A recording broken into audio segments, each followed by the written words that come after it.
Good morning, everyone. This is Michelle Bomberger with Equinox Business Law Group.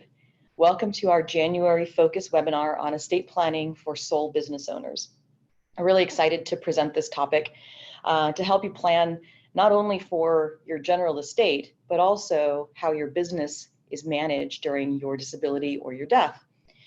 Fun stuff to talk about, really important stuff to talk about. A couple of points I want to make. We are recording this, and so the slides and the recording will be available within the next few days, and we will send that out to all participants. And secondly, our legal disclaimer, just so you know, this is general advice that we're providing here today, general information. Before you take any actions for your business or for your personal matters, it's really important that you talk to someone who knows you and knows your business. Both from a legal standpoint, which is what we're talking about today, but there are also tax implications to the various documents and transactions that we'll be talking about. And so it's important to have tax counsel as well in any of these transactions and decisions that are being made. So let's jump in. So here's the agenda for today. Why business estate planning matters. As a business owner, you've probably come across a lot of discussions around succession planning and exit planning, and estate planning kind of falls within that bucket. We'll talk a little about why this is important. Key definitions. This is a pretty technical area, and so it can be confusing when we're talking about different terms and different documents and how they flow together, or maybe don't. So the definitions on what the pieces are will be important to talk about the structures to be used. So we'll talk about common structures. What are the key documents and people who are involved in the estate planning process, and how businesses typically fit into that common structure. And then a little bit more detail around business scenarios. So what does the business look like under the common structure?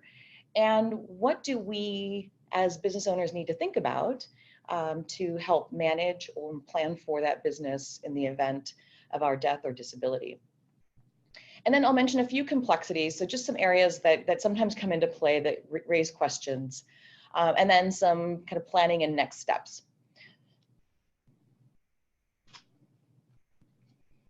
So why business estate planning matters? So estate planning as a kind of holistic picture is the planning for what happens to your assets upon your death. Typically, estate plans distribute assets to the parties that you choose, your beneficiaries. And so it would say, you know, upon my death, my spouse receives all of my assets, and if my spouse has predeceased me, then they will be divided up amongst my children. That's a pretty common structure that you hear. But if there's an active operating business in that mix, does your spouse know what to do with that? Are they involved in it? And then are your children involved in it? And if your children are minors, is there someone who knows what to do? And have you provided any guidance around what you want to do? Does it make sense for this business to continue to operate with them as owners or to be sold or transferred? So the estate plans, as generically written, often don't address this issue at all. Similarly, power of attorney documents, which come into play upon your disability, don't address the business specifically. A power of attorney document oftentimes provides very, very broad decision-making authority for an individual that you designate to step in and make financial and healthcare decisions on your behalf. Are they allowed to take any action with respect to the business? Because really they're stepping into the roles that you play as owner of the company. So again, the generic documents will provide guidance for your overall assets, but the business sometimes needs something more specific to be designated, and that's what we're going to try to cover today. So let's get into key definitions. Some of these you'll be really familiar with, and some of them might be new.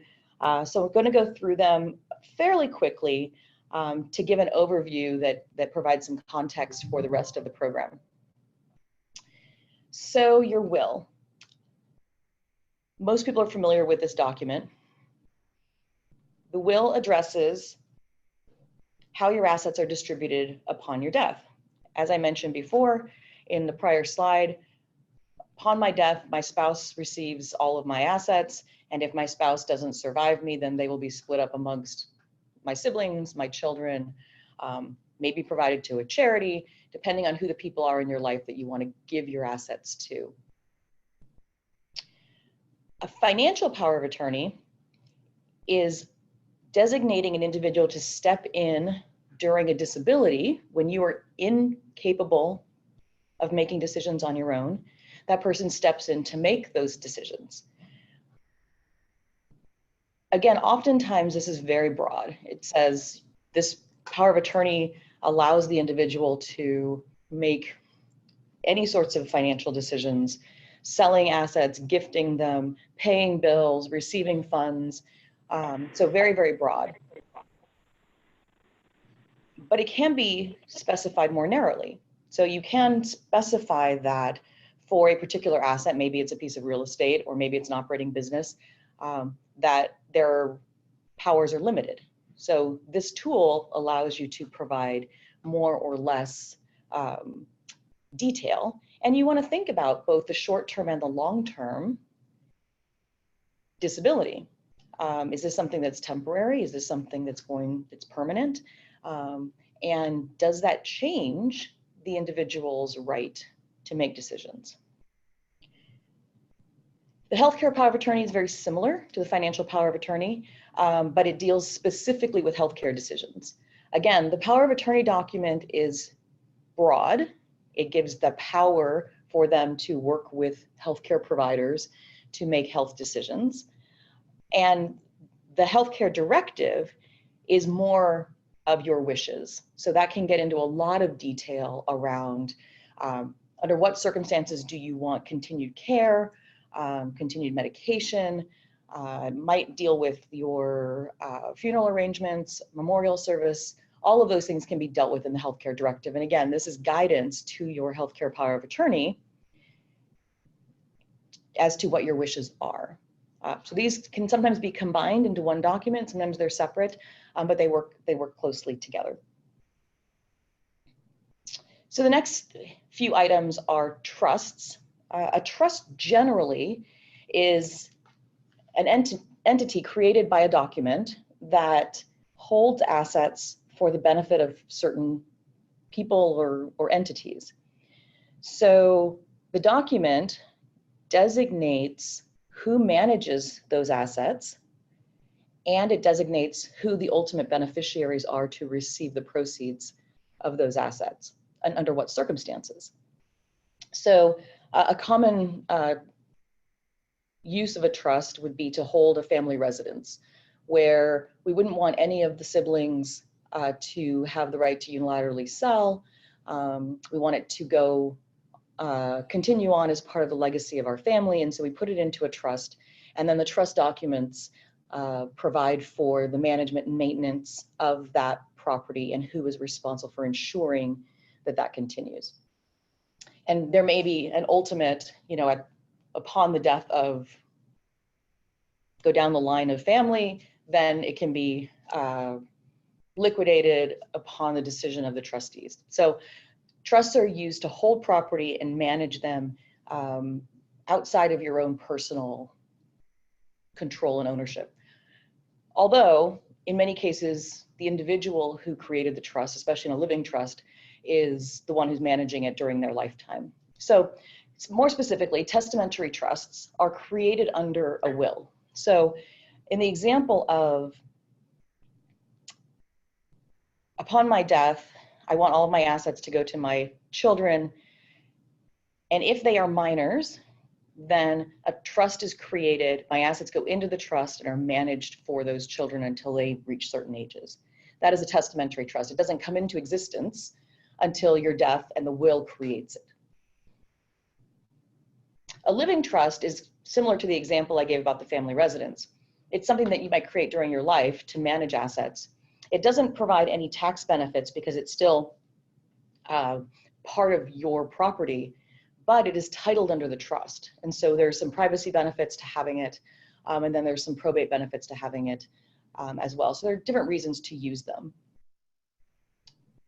The key piece is that there are individuals who are designated to manage those assets, and there are rules in that trust document.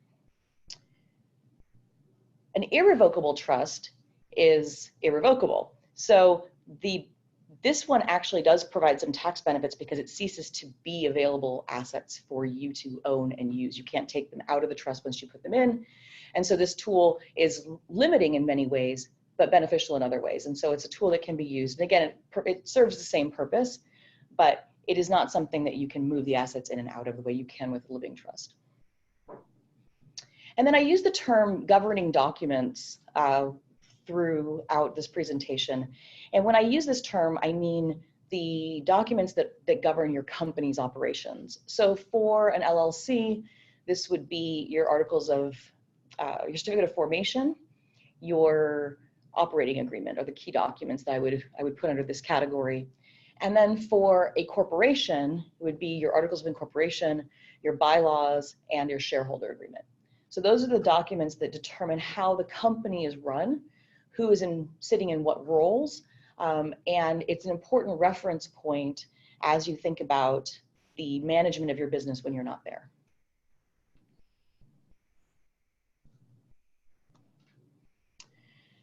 So key people that fall into the estate planning process. We have the executor or the personal representative. This is the individual designated under your will who manages your estate following your death. So they kind of lead the process along with the other advisors, the financial planner, the attorney, the CPA, to put all of your wishes under the will into effect. The term attorney in fact is the appointed individual under your power of attorney documents. So the power of attorney is the title of the document. The attorney in fact is the individual who's appointed. So there's a financial attorney in fact, there's a healthcare attorney in fact, and these again can be more general or more specific roles. The trustee is the individual named under a trust to manage the trust assets. So in the case again of a minor who receives assets through the will, it goes into under a trust, it goes into the testamentary trust that's created, and then one or more individuals are designated as trustee to manage those funds on behalf of those beneficiaries. The grantor, also known as the trustor, settlor, donor, this is the person who is granting or contributing the assets into the trust. And the beneficiary is used across all of these. That's the person who ultimately receives the benefit of the assets. So at the, when there is finally a gift to a person or an entity, that is the beneficiary. And then I just throw out member shareholder. Most of you are probably familiar with these terms, but when we're talking about owners, owners of companies, you have the member who is the owner of an LLC, and a shareholder who is the member or the owner of a corporation. So member for LLC, shareholder for corporation, can be also a partner if it's a partnership. I'll use these more generically as ownership throughout this presentation.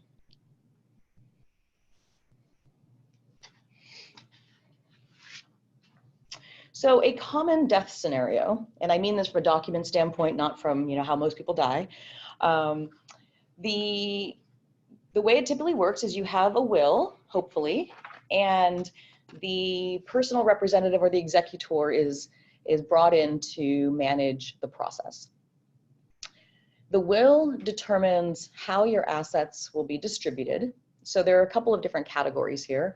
There is a specific list of tangible assets. So this is something that doesn't need to be notarized. It can be simply put in as a separate document behind your will. It can be changed by you anytime. And it's things like, I want my wedding ring to go to my daughter. I want the piece of art that we bought in India to go to my aunt because she loves it. So things like that are very specific items that you want to designate to individuals. This cannot be real estate, cannot be certain assets are not allowed to be listed on the tangible assets. These typically tend to be personal property items. So typically there's a list, or at least an allowance in the document of a list. And then it says, and everything else, the remainder of the assets, should be divided as follows. And these sub-bullet points here give you kind of some guidance on the different ways that these are broken up. Could be designated to certain individuals. So for example, I want the house on Whidbey Island to go to my son, and I want the boat to go to my daughter. So you can do it that way, where you break things up to designated individuals, and you can break some things up and not others. So this is why we have the and or.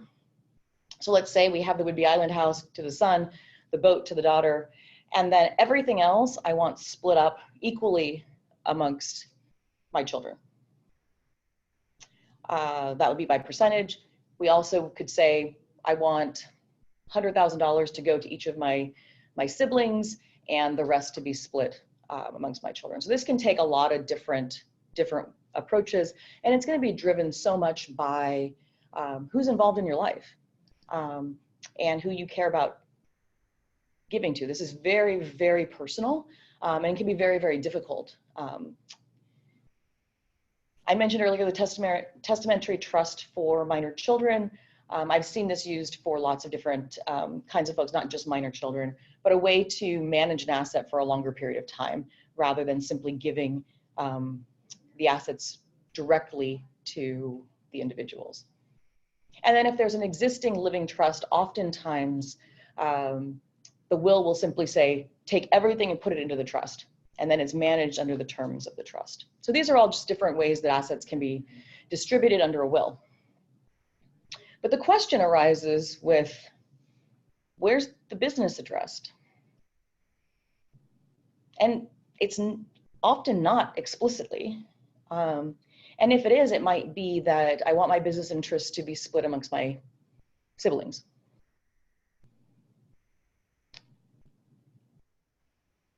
That may or may not be sufficient, depending on whether those folks are already in the business or not. And we'll talk about different ways of addressing that.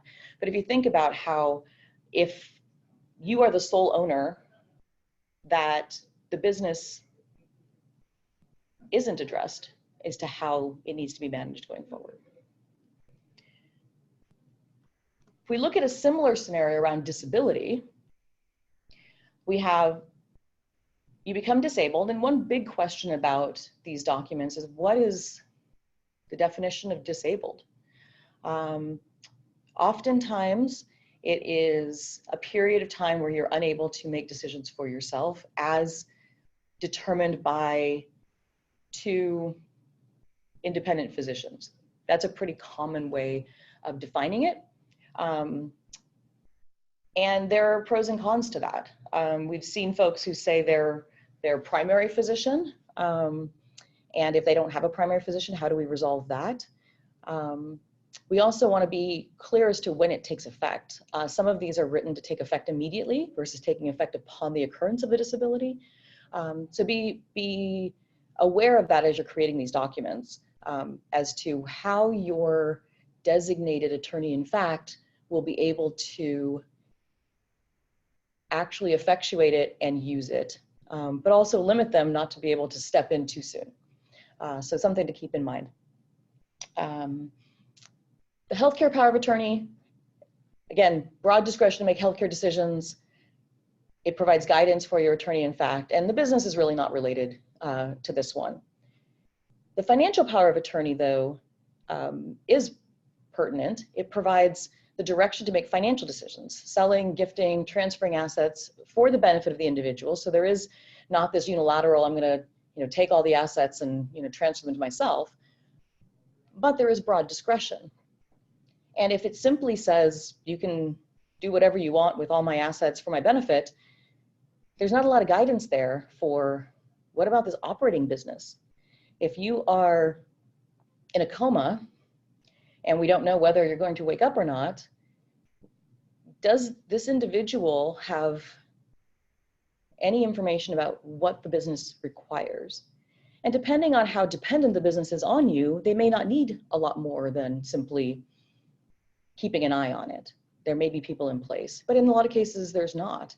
And so without you being there, they might need some direction on who to call and what to do. So that's where the attorney in fact and the financial power of attorney come into play for the business.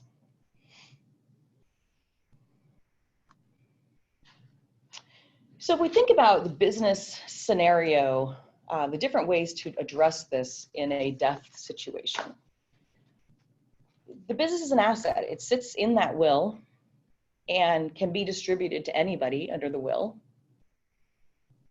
But it's an operational asset. It requires management. So what you need to think about on the front end as part of your estate planning is, what is your intention for the business when you die? And that's going to depend a lot on what your business looks like, how dependent it is on you, who else is involved, is there family involved, and does the family want the business, or do you want them to have it, or do they want the proceeds of the business upon its sale or winding up? So first example would be the ownership is inherited by the future managers. So I would like to transfer ownership in my business to my son, and I'm doing that, just as sort of the background dialogue. I'm doing that because my son's in the business. He's likely going to take it over anyway. He knows it. And so the executor transfers that ownership to that designated family member or possibly employee, and they take it and run with it. So there's very clear alignment there between the operations and the ownership. Another situation, which may be more common, is that the ownership is inherited, but that individual doesn't have the knowledge or the experience to operate the business. So I transfer the ownership of the company to my spouse, and then the spouse is put in the position of, how do I fill in these roles? Because the company was dependent on my husband. My husband's no longer there. I got to hire someone to fill that role. And then I sit back as a passive owner because I'm not actively involved, and guide the process, but I'm not actively involved. So that is a pretty common situation. And that's generally what happens under the will if this isn't addressed at all. All my assets go to my spouse. Okay, spouse takes over the ownership, and spouse may or may not be in a position to run that business or know anything about it, so they would hire folks to step in. Another example would be that the direction to the executor is to prepare the company for sale, and then the proceeds of the sale are passed along to the beneficiaries. So the ownership itself is not passed along to the beneficiaries.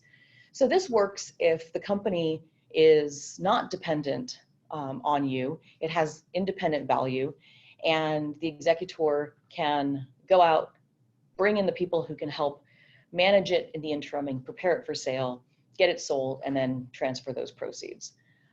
This often comes up when the beneficiaries are the minor children.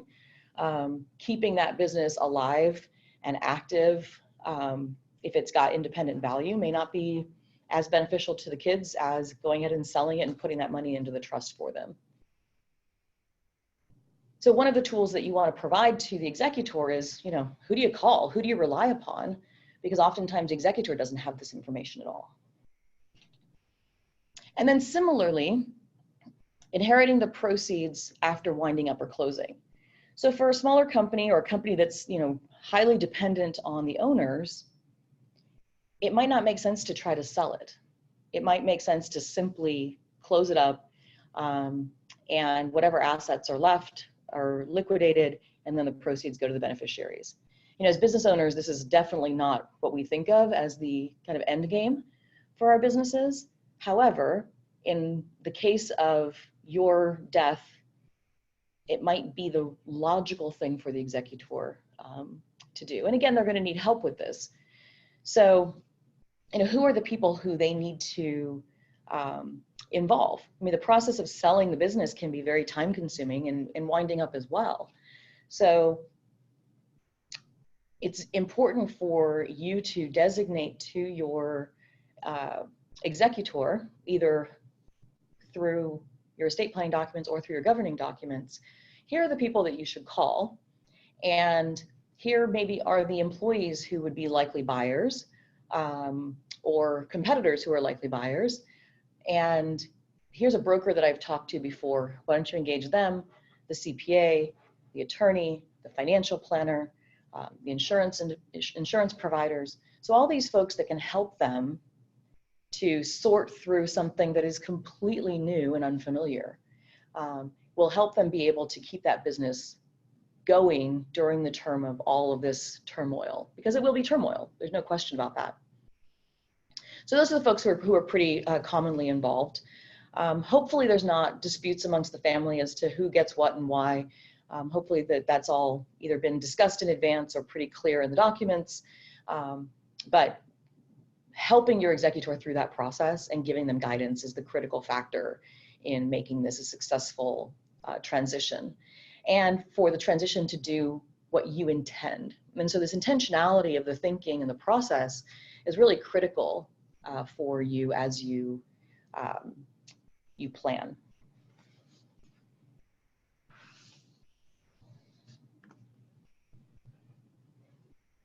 So business management during disability.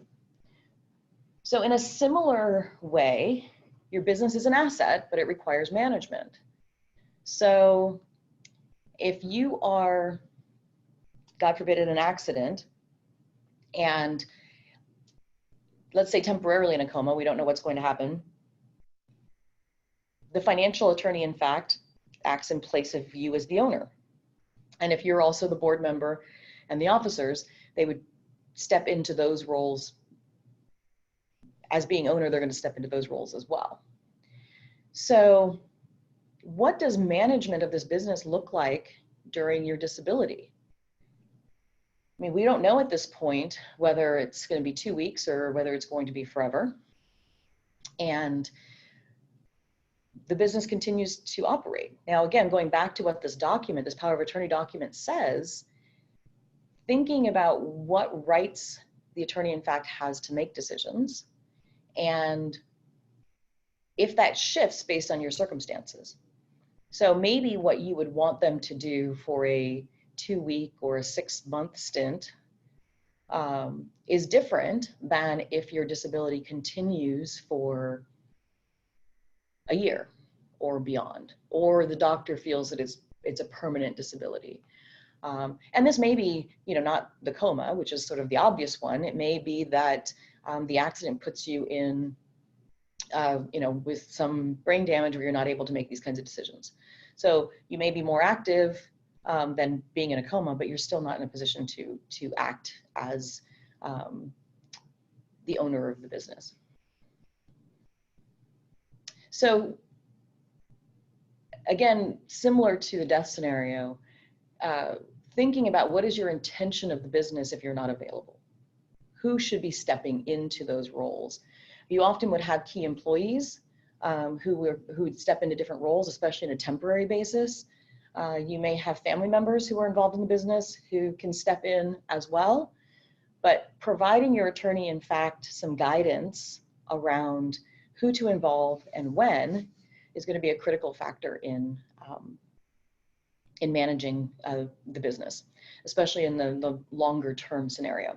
One of the things that we have seen is a significant restriction in the short term. So during the first 6 months, they can make decisions that are ordinary course of business, and that's pretty much it.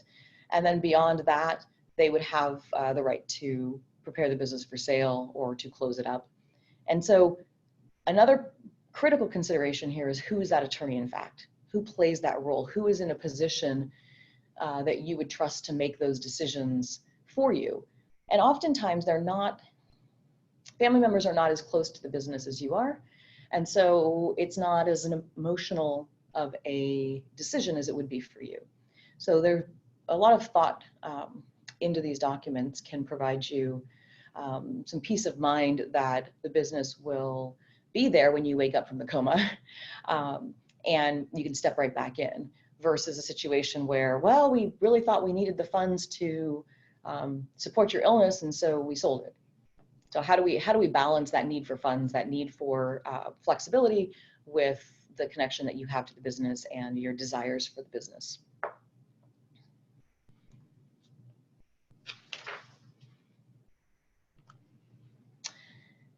So the documentation for business management. So I mentioned governing documents early on.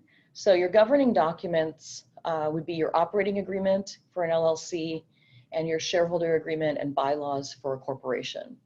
And when there's a sole owner, it's pretty common that the governing documents either don't exist or they are very bare bones. And that's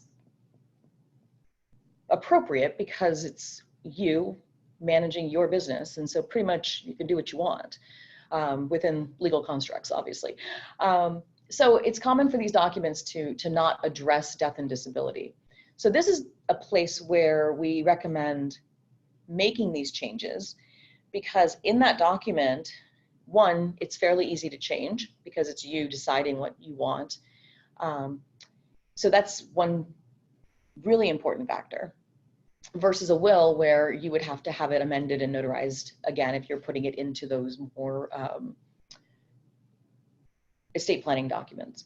So in the governing documents, what those usually cover is how decisions are made, tax structure, and transfers of ownership. Those are the common areas. And so for a single owner, a lot of these are very simple, and what we would recommend is a section on death that would say, you know, upon my death, I direct that my executor take the following actions. And upon my disability, I direct that my financial attorney, in fact, take the following actions. And they should reference your estate planning documents. And then similarly, your estate planning documents should reference your governing documents. So the estate planning documents would have, for my business interests, I direct my executor to act in accordance with the governing documents of the company. So those two things reference one another, but they're not going to conflict because the directions in and of themselves are only in one place. If these directions are not provided in the governing documents, then the will, the trust, the power of attorney, whatever the document is, designates the individual, should also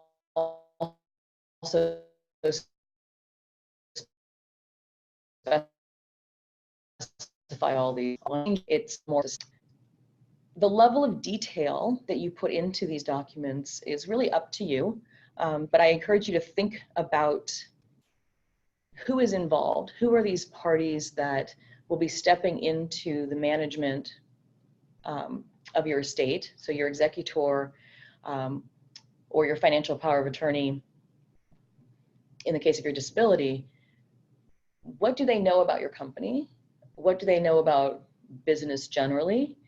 And use that as a bit of a grounding point for what information they're going to need in order to take the actions that you are directing. Because if they know nothing about how business works, they're going to need a lot more guidance in who they should call and what role those individuals play than if it's someone who's very experienced. Another thing to keep in mind is that when we designate these individuals to manage the process, the executor, the attorney in fact, and the trustee, we recommend that there be at least 3 names. So one appointed party with 2 alternates. And so it's not only looking at who that primary person is, who likely is a spouse or a sibling or somebody who you're pretty close to. The second person or the third person may be a family friend who lives across the country. So again, thinking about the what ifs in this process and providing the direction and the guidance based on that kind of bigger picture of what these individuals would need in order to manage your business assets, as well as the just ordinary day-to-day personal stuff that happens.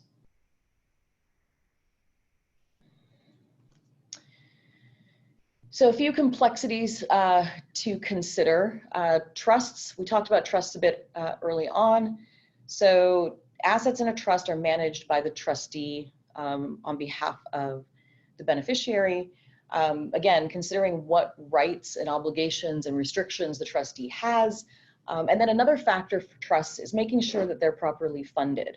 We run into a lot of situations where families will create a trust to manage an asset and then never get around to moving the assets into the trust. And whether that's the real estate itself or the cash funds to maintain the real estate, which is what is provided for in the trust document, the trust doesn't do any good if it's not funded with the assets that are intended to be input into that trust. So keep in mind that there's a purpose for these, and if you're creating it, make sure you use it. Otherwise, they don't help you the way that you planned. 401k life insurance proceeds. You may remember when you set up your 401k or you acquired life insurance, there's a beneficiary designation on each of these accounts. And so these are going directly to those beneficiaries. They're not through the will. So when you're thinking about the splitting up of your assets, these are separate. And so keep in mind that if you have $1 million of life insurance that is designated to go to your siblings, if you provide for your siblings in your will, that would be typically an addition. So just keep in mind that those, if something changes in your life, a divorce, a death, make sure those designated beneficiaries are updated as well. And then from a tax planning standpoint, there is a estate tax that kicks in Washington State. It's slightly higher than these numbers. I didn't put the exact figure in, but it's approximately $2 million individual, $4 million married. So if your estate is below that, you're underneath the estate tax threshold. And at the federal level right now, it's at 10 million individual and 20 million married. So if your estate is hitting those kinds of numbers, you want to have some conversations around tax planning for the business and for your other assets. So this is the time to sort of say, okay, what do we want to do big picture? And should we be taking any steps now in order to think about the tax planning piece? Some of this is going to depend on your age and the types of assets that you hold as well, but something just to keep in mind as part of your planning.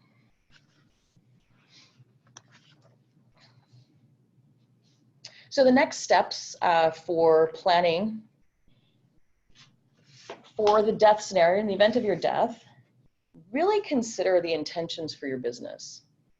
Who will inherit it? Does it make sense for it to be somebody to take it over? Or does it make sense for your family or your beneficiaries to receive the cash instead? If you're going to try to sell the business, who needs to be involved in managing the business in the short term and the longer term of that process? Probate doesn't happen overnight. It's not something that, you die and tomorrow everything's transferred. It takes some time. And so there'll be a period of trying to determine who does what in the business to keep it active and valuable and benefiting your employees and your family for the short term. So think about that very proactively, and then review and update any existing estate planning documents and governing documents or corporate documents to provide the direction that you should provide to your family. So it's going to require both documents to be reviewed and updated.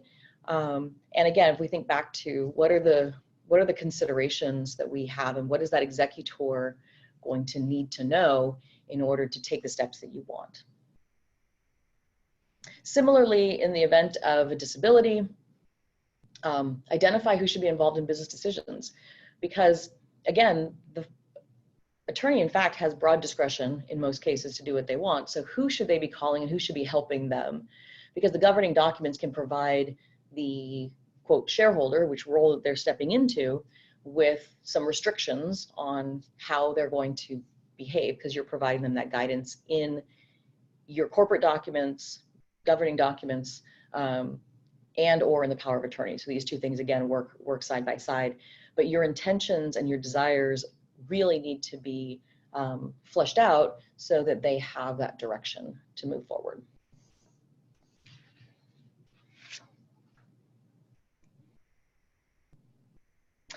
So that covers the core of the presentation today about this topic. I did want to also share some of our upcoming events, and then if people have questions, we do have some time to cover that. So upcoming events, we have a program coming up bringing in a gentleman named Ron Clausen from Clausen Law Firm in Northern California, who works with companies who have a desire to transfer their business to family members or other insiders like employees and are trying to figure out how to finance that. It's a really interesting stock redemption approach, and he's coming in from Northern California to speak on that on January the 29th. These registrations are on our website if you're interested in signing up. Our February focus is the new age of data privacy. For those of you staying on top of this, there are a number of new data privacy laws that have come into effect.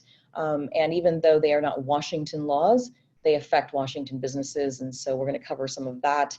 And you may have also heard that Washington's legislature just proposed a data privacy law this last week. So I expect that that's going to be happening sooner rather than later here in Washington. And that's February 26th. And then our March webinar is Not Your Father's Performance Review. So how do we handle performance feedback and performance reviews in the multi-generational workplace on March 18th from 9 to 10. So here's the URL for signing up. If you want to sign up for any of those, please feel free to do so. We would love to see you there.